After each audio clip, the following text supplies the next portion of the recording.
नमस्कार मित्रों।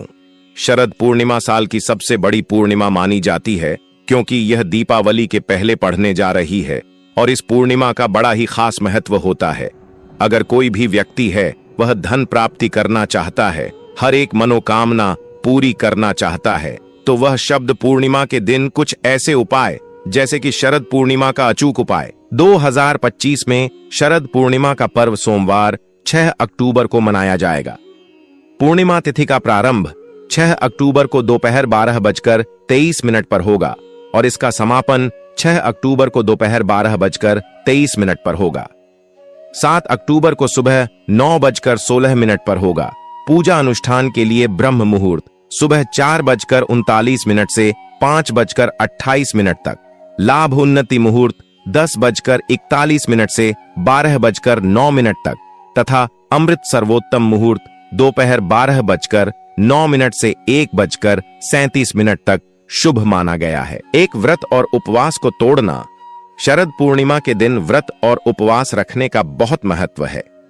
इस दिन कई लोग लक्ष्मी माता और चंद्रमा की पूजा करके व्रत रखते हैं, लेकिन यदि आप इस दिन व्रत रखकर बीच में ही तोड़ देते हैं या अनुशासन नहीं निभाते तो इसका अशुभ प्रभाव पड़ता है। ऐसा करने से व्रत का पुण्य अधूरा रह जाता है और जीवन में दरिद्रता, स्वास्थ्य संबंधी समस्याएं या मानसिक अशांति बनी रहती है। यदि व्रत कठिन लगे तो फलाहार या केवल दूध और मिठाई का सेवन किया जा सकता है, लेकिन मांस, मदिरा या तामसिक भोजन से बचना चाहिए। 2 रात को जल्दी सो जाना। शरद पूर्णिमा की रात को चंद्रमा की अमृतमयी किरणों को ग्रहण करना बेहद शुभ माना जाता है।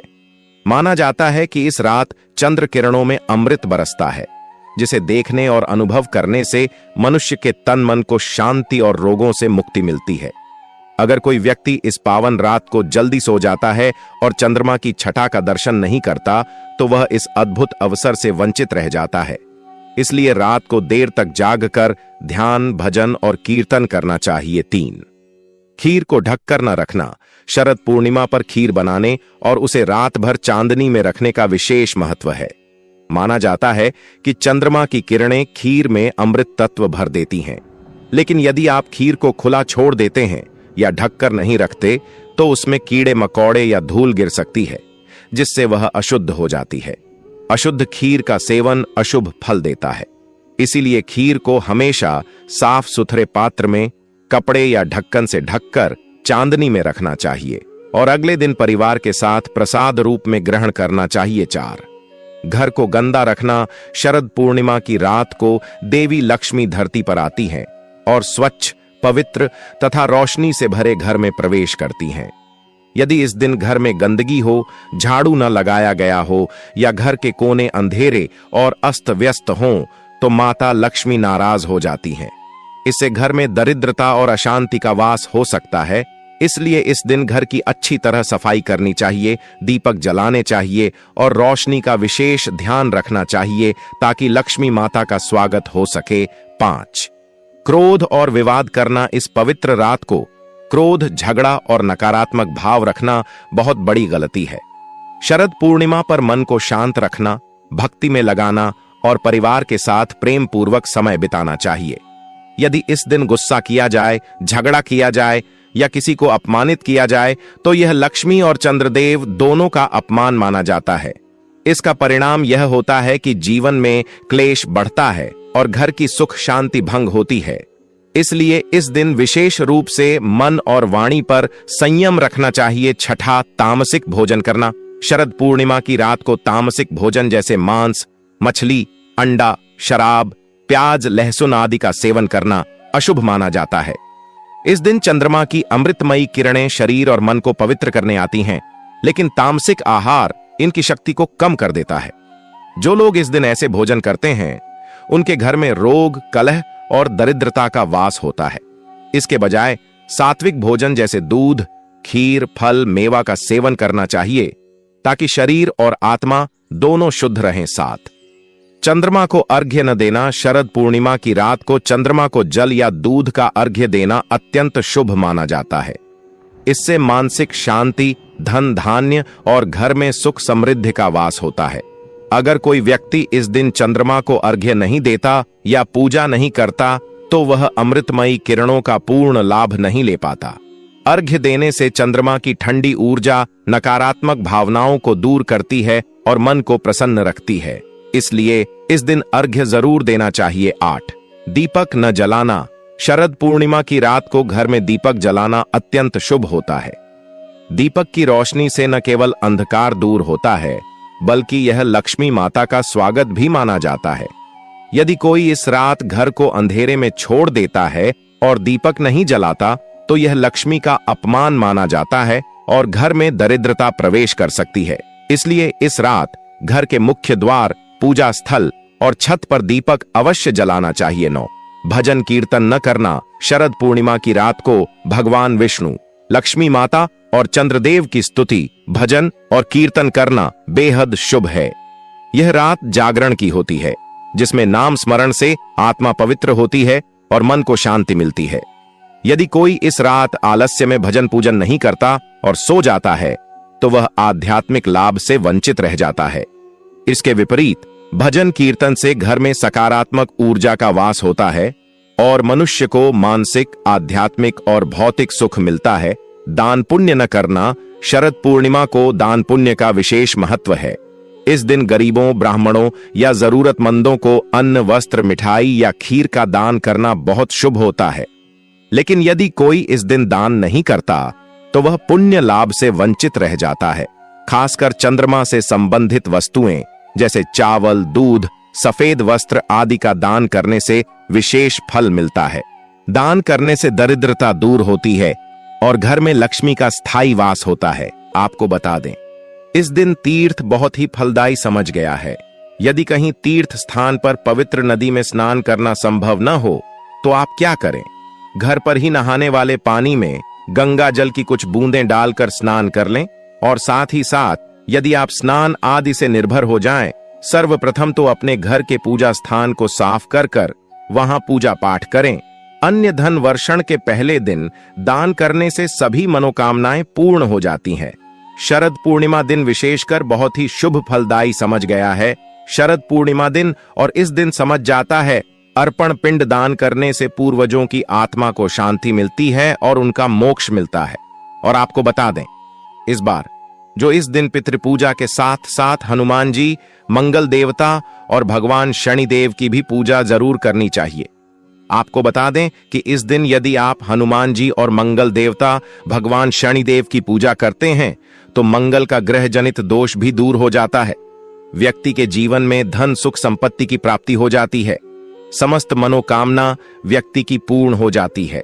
दोस्तों, आपको हम बता दें कि ऐसी ज्ञानवर्धक जानकारी आपको हम पैसों में भी बांट सकते थे, पर हमारे चैनल का मकसद है जन कल्याण एवं जन सेवा करना। इसीलिए आपके लिए जो जानकारी बताते हैं वह फ्री में बताते हैं। इसलिए आप इस वीडियो को भी जरूर लाइक करें। और दोस्तों, मैं आपसे एक अनुरोध और करना चाहूंगा कि दोस्तों, आप अपनी राशि कमेंट बॉक्स में जरूर डाल दें, जिससे कि आपकी राशि के अनुसार हम आपको कुछ ऐसे उपाय बता सके, क्योंकि हम राशि से जुड़े उपाय भी आपको जरूर बताते हैं।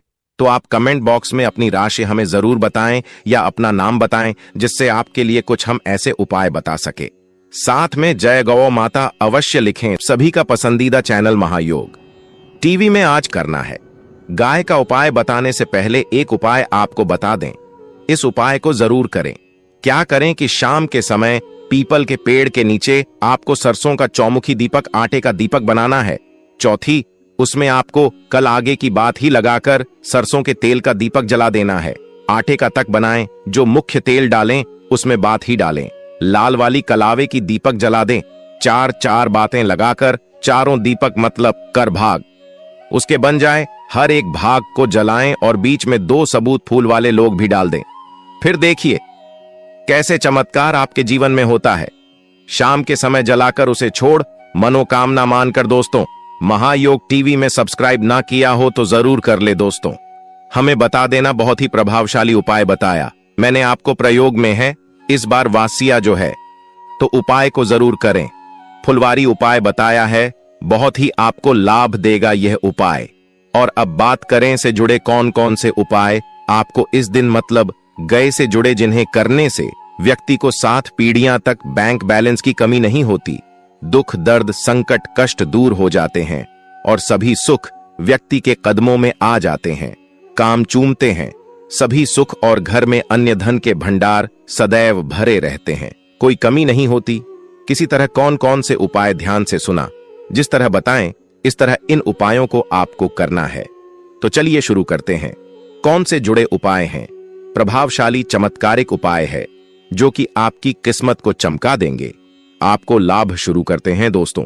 सनातन परंपरा में गए गंगा और गायत्री का बहुत ज्यादा धार्मिक महत्व है। मानता है कि गौ माता के शरीर पर 33 कोटि देवी देवताओं का वास होता है। गौ माता की एवं पूजा करने वाले जातक पर इन सभी देवी देवताओं का बरसती है। हर एक सुबह जड़ में भोजन बना प्रारंभ हो तो सबसे पहले बनाई गई रोटी को आप गौ माता के नाम से निकलते हैं और भोजन करने से पूर्व गौ माता को इस रोटी को खिलाएं। यदि संभव हो तो काली गाय को खिलाएं।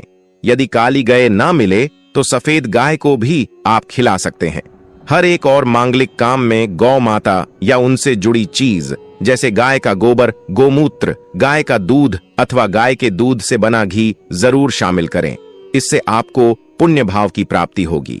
सनातन परंपरा के अनुसार जिस घर में गाय होती है उसे घर से जुड़े सभी वास्तु दोष स्वामी खत्म हो जाते हैं, क्योंकि पंचम या के बिना कोई भी पूजा पाठ और हवन सफल नहीं। या दोस्तों अथवा महीने में परिवार समेत एक बार गौशाला जाने का नियम जरूर बनाएं और न गायों को हर आचार्य जरूर खिलाएं, शांत हो जाते हैं। महायोग टीवी चैनल कभी किसी को भी गलत जानकारी नहीं देगा और इनसे जुड़े 200 का निदान हो जाता है। गर्मियों में गौ माता को पानी पिलाई और सर्दी में गौ माता गोद जरूर खिलाएं। ध्यान रखें कि गर्मियों में गाय को गोद ना खिलाए। अनेक देवी देवताओं को अपने शरीर पर धारण करने वाली गौ माता से जुड़े कई शुभ और अशुभ संकेत भी होते हैं। मतलब गाय का दूध दौड़ते समय यदि गाय ठोकर मार दें और सारा दूध बिखर जाए तो अपशगुन होता है। यदि कोई यात्रा पर निकल रहा हो और वह यात्रा आप जरूर ही सफल होगी और वह जिसके लिए आप निकले हैं वह जरूर ही पूर्ण यात्रा पर जाते समय भाई और गाय की आवाज आना और रात्रि में गाय की हुंकार करना भी शुभ होता है। दोस्तों, साथ ही साथ गाय के साथ आप भूल कर भी यह कामना करें, अन्यथा मिलता है। जी हां दोस्तों, गाय को राष्ट्रीय पशु बनाए जाने और इन्हें मौलिक अधिकार दिए जाने की बात हो रही है तो सवाल उठता है, गाय संस्कृत का अहम हिस्सा है, तभी गाय के साथ लोग खराब व्यवहार कैसे कर लेते हैं और जैसे ही दूध देना बंद कर देती है तो लोग इन्हें उनकी किस्मत पर छोड़ देते हैं, सड़कों पर और गलियों में भटकने के लिए। ऐसे में गोवंश जीवन को कोई डंडे मारता है तो कोई उन पर पानी डाल देता है, कई बार लग जाती है तो कभी बीमार होकर बेचारी आ गए दम तोड़ देती है। ऐसे में जरूरत है इन बातों को जानने की। गाय को लेकर शास्त्रों में क्या कहा गया है, आपको कैसा व्यवहार करना चाहिए। क्या दोस्तों, गाय को कभी भी मारना पीटना नहीं चाहिए। शास्त्रों में गाय को माता का दर्जा दिया गया है। गाय को मारने वाला माता को मारने पीटने वाले के समान पाप का भाग्य समझा जाता है। नरक लोक में वर्षों तक कष्ट भोगना पड़ता है। अगले जन्म पशु योनि में मिलता है कि गौतम मुनि ने गलती से गाय को डंडा मार दिया था, जिस गाय की मृत्यु हो गई थी, और इस पाप से मुक्ति के लिए इन्हें वर्षों तक तपस्या करनी पड़ी। भगवान श्री कृष्ण जी ने बैल स्वरूप में आए वृद्ध आश्रम का वध कर दिया था, जिससे मुक्ति के लिए भगवान श्री कृष्ण को संपूर्ण तीर्थ को एक कुंड में बुलाना पड़ा और इस कुंड में स्नान से वह पाप मुक्त हो गए थे। यह दोस्तों, साथ ही साथ पानी पी रही गाय को भागते हैं, वह घोर पापी के भंग बनाकर होते हैं। ऐसे लोग घर आपसे मुक्त होकर स्वर्ग पाए जाते हैं और बड़े ही धनवान कल में जन्म लेकर सुख भोगते हैं। और साथ ही साथ आराम कर रही गाय को कष्ट देकर कभी भी उठाना नहीं चाहिए। वह जन्म में किए गए जाने अनजाने में पापों से मुक्ति हो जाती है और गोलोक में स्थान पाते हैं। गाय को डंडा मारकर उठना, पानी डालकर उठाने से मनुष्य पाप का भागी बनता है और अगले जन्म में उसे दर दर भटकना पड़ता है। और साथ ही साथ शास्त्रों में बताया गया है, गाय के बछड़े से बचा हुआ दूध ही मनुष्य को लेना चाहिए। परंतु कुछ लोग एक बार गाय को दूर लेने बाद फिर से बछड़े के लिए बचा हुआ दूध भी धो लेते हैं। ऐसा करना घोर पाप कहा जाता है। ऐसे दूध को धोने वाला और ग्रहण भी बन जाते हैं। दोस्तों, साथ ही साथ शास्त्रों में कहा गया है कि गोवंश मतलब गाय और बैल के पीठ पर नहीं बैठना चाहिए। उनके बीच पर बैठने से महापाप लगता है। ऐसे लोगों को ना की यात्रा भोगनी पड़ती है। एकमात्र देव के अंश के उत्पन्न नदी ही गाम वंश है, जिस पर स्वयं महादेव और महादेवी सवारी करती हैं, क्योंकि नंदी ने स्वयं अपनी इच्छा से महादेव की सवारी बनना स्वीकार किया था। और साथ ही साथ शास्त्रों में गाय के दान को बहुत ही महत्व दिया गया है। परंतु ऐसी गाय का दान कभी नहीं करना चाहिए जो बुद्धि और बीमार हो।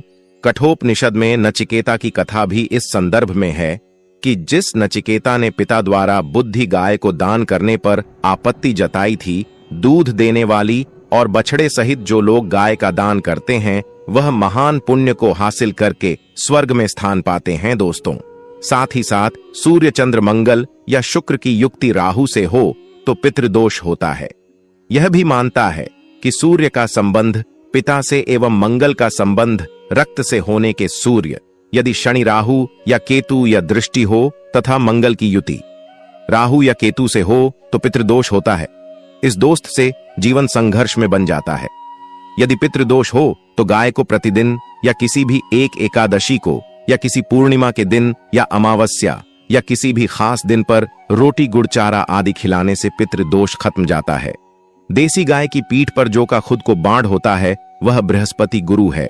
अतः जन्म पत्री में यदि बृहस्पति अपनी नीच राशि मकर में हो या अशुभ शिवलिंग में जा रहे हो और सामने से गौ माता आई हुई दिखाई दे तो गौ माता को अपनी दाहिनी ओर से जाने देना चाहिए। आपकी यात्रा जरूर ही सफल होगी। और साथ ही साथ यह संकेत भी जान ले, यदि आप यात्रा पर जा रहे हैं और सामने आपके गाय पड़ जाएं अथवा अपने बछड़े को दूध पिलाती हुई सामने गए दिखाई दे जाए तो समझ जाना कि वह यात्रा आपके लिए जरूर ही सफल होगी। और साथ ही साथ जिस घर में गाय होती है उसमें वास्तु दोष स्वतः ही खत्म हो जाता है। और आप भी रोटी बनाएं, प्रतिदिन ताजी रोटी ही बनाएं। गाय को अगर आपने रोटी बनाई है तो कोशिश करें कि उसे रोटी को आप तुरंत ही गाय को दे दें। अगर आप उसे रोटी को रख देंगे और उसे रोटी को अगले दिन देंगे तो वह रोटी बंसी मानी जाएगी। गाय को कभी भी बासी रोटी ना दे, इसे घर में नकारात्मक ऊर्जा वास करती है और आपकी बिल्कुल भी नहीं बनेंगे। इससे आपके घर में हमेशा दर्द देवता का वास रहेगा और आप जिस भी कम उसे काम में आपको हमेशा असफलता ही हाथ लगेगी। इसीलिए कोशिश करें गाय को रोजाना ताजी रोटी बनाकर खिलाएं। बासी रोटी गाय को ना दें और साथ ही साथ सदी गली चीज गाय को नहीं खिलानी चाहिए कि घर में कोई फल है, कोई सब्जी है, सब जाए तो लोग क्या करते हैं, गाय को देते हैं। नहीं, ऐसा नहीं करना चाहिए। ऐसा करने से यदि आप गाय को खिलाते हैं तो और आप आपके भाग्य बन जाते हैं। और साथ ही साथ आप आटे की 11 लोग यहां बनाकर उनके ऊपर हल्दी लगाई इसके बाद को खिलाएं। हर एक लोहे को मिला दें। माता गाय की आप चरणों की स्पर्श करें। या दोस्तों, ऐसा करने से आपके समस्त काम बनने लगेंगे। जो 2 हक का समय चल रहा है वह भी खत्म होगा। आपके जीवन में खुशियां ही खुशियां होंगी। और एक बार आप 7 बार गाय की परिक्रमा भी कर लें तो आपके समस्त कम होंगे। और साथ ही साथ आप गाय को जब भी रोटी दे, रोटी पर या तो आप थोड़ी हल्दी लगा लें, अगर अच्छा ना हो तो आप थोड़ा रख सकते हैं, थोड़ा घी रख सकते हैं। या दोस्तों, गाय को कभी भी सूखी रोटी ना खिलाए। सूखी का मतलब गए रोटी रखें, उसे पर कुछ ना कुछ रख कर खिलाए। हल्दी रख ले मिश्री की या जो भी रख ले, मतलब खाली रोटी नहीं खिलानी। इस बात का जब भी आपको शुभ फलों की प्राप्ति होगी। जी हां दोस्तों, उपाय कुछ बातें जिन्हें आपको ध्यान में जरूर रखना चाहिए। या दोस्तों, वीडियो अच्छी लगी हो, वीडियो को लाइक करें, ज्यादा से ज्यादा अपने दोस्तों में शेयर करें। टीवी चैनल पर नए हैं तो आपको इतनी ज्ञानवर्धक जानकारी प्रदान करता है तो आपका भी यह विशेष रूप से कर्तव्य बनता है कि आप नया योग टीवी चैनल को अवश्य सब्सक्राइब करें। और दोस्तों, कमेंट बॉक्स में जरूर लिखें, जय माता लक्ष्मी, जय भोलेनाथ, हर हर महादेव। हर एक माता बहन इन उपायों को सच्ची हृदय से सच्चे मन से करती है तो उसकी हर मनोकामना इच्छा बहुत ही जल्दी पूरी हो जाती है। और कोई भी मनोकामना क्यों ना हो, बहुत ही जल्दी पूरी हो जाती है। चलिए जान लेते हैं। आप सभी को हम बताएं कि एक ऐसा शुभ संयोग भी बन रहा है। इसी दिन शरद पूर्णिमा पर बन रहा सर्वार्थ सिद्धि योग। इस साल शरद पूर्णिमा पर सर्वार्थ सिद्धि योग का निर्माण हो रहा है। सर्वार्थ सिद्धि योग 6:18 से 4:21 तक रहेगा। मान्यता है कि इस योग में किए गए कार्यों में जातक को सफलता हासिल होती है। शरद पूर्णिमा का अचूक उपाय बस आज रात डाल दें। दीपक में यह 2 रुपए की चीज, कर्ज से मिल जाएगी मुक्ति। आज रात शरद पूर्णिमा का चंद्रमा अपने पूरे शबाब पर होगा। अमृत बरसेगा। इस अमृत को आप भी खीर बनाकर ग्रहण करेंगे। हम लाए हैं शरद पूर्णिमा का बहुत ही सस्ता और सरल उपाय। इस उपाय के अनुसार आपको 4 लौंग लेनी है। जी हां, वही लौंग जो घरों में मसाले और मुखवास के रूप में इस्तेमाल की जाती है। इसके साथ ही एक लाल कपड़ा लेना है। इसके बाद महालक्ष्मी और कुबेर जी को ध्यान में रखकर घर के पूजा घर में बैठकर देसी घी की ज्योत जलानी है और फिर 2 लौंग के जोड़े को इसमें डाल देना है। बची हुई 2 लौंग को लाल कपड़े में बांधकर सच्ची श्रद्धा से उसे महालक्ष्मी का रूप मानकर अपनी तिजोरी में रख देना है। बस आपको केवल यही करना है। कोई मंत्र नहीं, कोई तंत्र नहीं। ऐसा करने से मात्र कुछ ही दिनों में आपकी सारी मनोकामनाएं पूरी हो जाएंगी। सबसे महत्वपूर्ण तो यह कि कर्ज से मुक्ति मिल जाएगी। आपके पास इतना पैसा आएगा कि संभालना मुश्किल हो जाएगा। आपको 2 बातों का ध्यान रखना है। एक तो यह कि उपाय करते समय आपको इसके बारे में किसी को नहीं बताना है, और दूसरा यह कि मन में उपाय के प्रति सच्ची श्रद्धा रखनी है। शरद पूर्णिमा के दिन करें। ये उपाय मान्यता है कि शरद पूर्णिमा पर मां लक्ष्मी को उनकी प्रिय वस्तुएं अर्पित करनी चाहिए। इन वस्तुओं में मखाना, सिंघाड़ा, कमल का फूल, पान के पत्ते, सुपारी, इलायची और सफेद कौड़ी शामिल करना चाहिए। मान्यता है कि शरद पूर्णिमा की रात को सफेद कौड़ियों से खेलने से मां लक्ष्मी प्रसन्न होती हैं। मां लक्ष्मी को पान अति प्रिय है, इसलिए उनकी पूजा में पान जरूर शामिल करना चाहिए। शरद पूर्णिमा के दिन मां लक्ष्मी को अर्पित किया गया पान प्रसाद के रूप में सभी लोगों में बांटना चाहिए। मान्यता है कि ऐसा करने से घर में बरकत के साथ सुख समृद्धि आती है। मान्यता है कि शरद पूर्णिमा की रात अमृत वर्षा होती है, इसलिए कुछ घंटों के लिए चांद की रोशनी में केसर की खीर रखनी चाहिए। रात में उसे उठाकर मां लक्ष्मी को अर्पित करना चाहिए।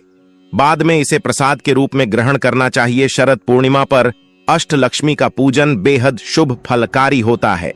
इस दिन एक सुपारी को कलावे से लपेटकर उसे अष्टलक्ष्मी को अर्पित करना चाहिए। इसके बाद इसे धन के स्थान या तिजोरी में रख देना चाहिए। कहते हैं कि ऐसा करने से मां लक्ष्मी का घर में हमेशा वास बना रहता है। यदि कुंडली में चंद्र ग्रहण है तो यह दिन उसे हटाने का सबसे अच्छा दिन है। इस दिन चंद्रमा से संबंधित चीजें दान करना चाहिए या इस दिन खुलकर लोगों दूध बांटना चाहिए। इसके अलावा 6 नारियल अपने ऊपर से वार कर किसी बहती नदी में प्रवाहित करना चाहिए। इस दिन किसी भी प्रकार की तामसिक वस्तुओं का सेवन नहीं करना चाहिए। इस दिन शराब आदि नशे से भी दूर रहना चाहिए। इसके शरीर पर ही नहीं, आपके भविष्य पर भी दुष्परिणाम हो सकते हैं। शास्त्रों में कहा गया है कि हर पूर्णिमा के दिन पीपल के वृक्ष पर मां लक्ष्मी का आगमन होता है। अतः आप सुबह जल्दी उठकर स्नान आदि से निवृत्त होकर पीपल के पेड़ के सामने कुछ मीठा चढ़ाकर जल अर्पित करें। कहते हैं कि सफल दाम्पत्य जीवन के लिए पूर्णिमा के दिन पति पत्नी दोनों को ही चंद्रमा को दूध का अर्घ्य अवश्य ही देना चाहिए। इससे दाम्पत्य जीवन में मधुरता बनी रहती है। किसी भी विष्णु लक्ष्मी मंदिर में जाकर इत्र और सुगंधित अगरबत्ती अर्पित करनी चाहिए और धन, सुख, समृद्धि और ऐश्वर्य की देवी मां लक्ष्मी से अपने घर में स्थायी रूप से निवास करने की प्रार्थना करें।